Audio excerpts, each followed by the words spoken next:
زبان سے لا الہ الا اللہ پڑھ لینا ہی کافی نہیں ہے، لا الہ الا اللہ کے تقاضوں کو نبھانا بھی ضروری ہے۔ جب ہم یہ کہہ لیتے ہیں کہ ہم نے لا الہ الا اللہ محمد رسول اللہ پڑھ لیا، تو پھر اس کا مطلب یہ ہے کہ ہم دائرہ دین میں داخل ہوئے، اب ہماری اپنی خواہشات، آرزوئیں اور تمنائیں نہیں رہیں گی، دین جو ہمیں تلقین کرے گا وہی ہمارا طرز زندگی ہوگا۔ اگر کوئی شخص اللہ اور اس کے رسول کو مانتا ہے لیکن اللہ اور اس کے رسول کی نہیں مانتا، تو پھر اس نے ماننے کا حق ہی ادا نہیں کیا۔ اس لیے شریعت بیضا ہم سے اس بات کی متقاضی ہے کہ ہم اللہ اور اس کے رسول کی ہر بات کو مانیں، اور جو ان کی طرف سے ہمیں نظم زندگی اختیار کرنے کی تلقین کی گئی ہے وہ ہم اختیار کریں۔ آج SOPs کا تذکرہ ہے۔ مختلف شعبہ حیات میں جب آپ کسی بھی دائرے میں داخل ہوتے ہیں تو وہاں کے ضوابط کو، وہاں کے قوانین کو فالو کرنا آپ کے اوپر لازم ہوتا ہے۔ آپ شہری ہیں پاکستان کے، لیکن آپ کو کسی ملک میں سفر کرنا ہوتا ہے، تو جتنی دیر تک آپ وہاں رہتے ہیں تو آپ کو قوانین ان کے فالو کرنے ہوتے ہیں، ان کے ضوابط کے مطابق آپ کو وقت گزارنا ہوتا ہے۔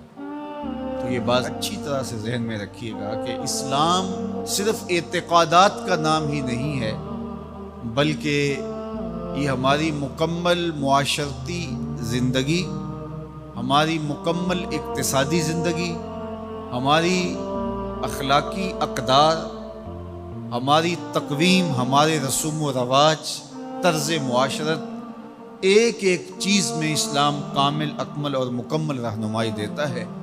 تو جب ہم ایمان کی دولت سے مالا مال ہو گئے تو پھر اسلام کے دیے ہوئے ضابطے کو ہمیں حرف بحرف پورا کرنا پڑے گا۔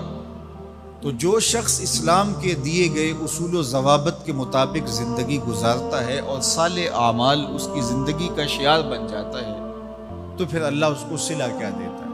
ایک تو آخرت کا اجر ہے جو اس کو عطا کیا جائے گا، وہ تو ہے ہی ہے، لیکن اس دنیا کی زندگی میں بھی اللہ جل شانہ اس کو جزا کی صورت میں صالح، پاکیزہ، ستھری، مطمئن زندگی عطا کرتا ہے۔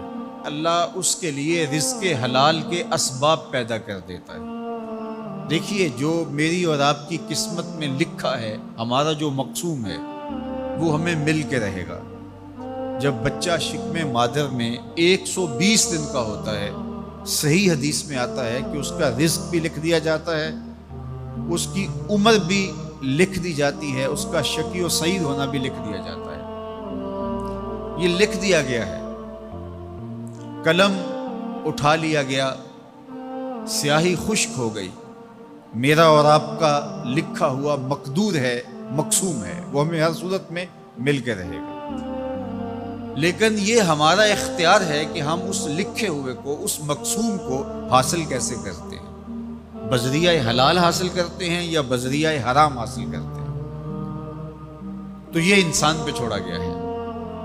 لیکن جو شخص اچھے اعمال کے ذریعے سے اپنے رب کی رضا جوئی میں لگا رہتا ہے، تو اللہ اس کے مقسوم کو اس تک حلال ذرائع سے پہنچاتا ہے، اس کو اس کی توفیق نصیب کر دیتا ہے کہ وہ حرام کی طرف نظر بھی اٹھا کر نہیں دیکھتا اور وہ حلال رزق اختیار کرتا ہے۔ تو جو اچھے اعمال کرنے لگتا ہے، اللہ اس کے لیے ایسے راہ کشادہ کر دیتا ہے کہ اس کو نیکی کی توفیق دیتا ہے اور گناہوں سے اس کو محفوظ رکھتا ہے، اس کے لیے اسباب مہیا کر دیتا ہے۔ اللہ کے محبوب علیہ السلام نے ارشاد فرمایا، اذا اراد اللہ بعبد خیرا اصلہ، جب اللہ کسی شخص کی بھلائی کا ارادہ کرتا ہے تو اس کو شہد کی طرح میٹھا اور مرغوب بنا دیتا ہے۔ صحابہ نے پوچھا، یا رسول اللہ صلی اللہ علیہ وسلم، وکیف اصلہ، اللہ اس کو کس طرح میٹھا کر دیتا ہے، کس طرح مرغوب بنا دیتا ہے؟